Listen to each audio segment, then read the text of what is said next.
আসসালামু আলাইকুম। আজকে আমার বাচ্চার বয়স 4 দিন।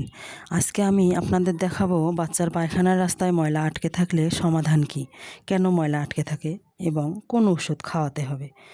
আপনারা দেখতেই পারতেছেন মুরগির পায়খানার রাস্তায় কী পরিমাণ ময়লা আটকে আছে।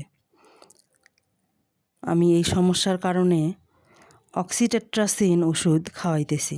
দুপুরে 1 লিটার, পানিতে 1 গ্রাম, 3 দিন খাওয়াতে হবে। ইনশাল্লাহ আপনারাও খাওয়ালে ভালোই ফলাফল পাবেন, এটা আমি আশা করি। এই সমস্যা হওয়ার কারণ হলো, আপনারা হয়তো জানেন বাড়িতে মুরগি দিয়ে ডিম ফুটালে সব ডিম থেকে একবারেই বাচ্চা বের হয় না।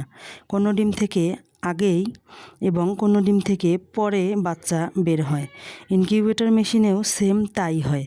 তাই যেই বাচ্চাটি পরে ডিম ফেটে বের হয় সেই বাচ্চাটি ইনকিউবেটর মেশিন থেকে বের করার পর বেশি নবজাতক থাকে। তাই হ্যাচারি থেকে বের করার পর ওই বাচ্চাটি বেশি দুর্বল থাকে এবং ঠান্ডা বেশি লাগে। তাই পায়খানার রাস্তায় ময়লা আটকে যায়। কালকে আমার বাচ্চার বয়স 5 দিন হবে।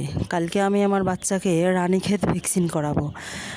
ভ্যাকসিনের বিস্তারিত জানতে আমার চ্যানেলটি লাইক এবং সাবস্ক্রাইব করে আমাদের পাশেই থাকুন।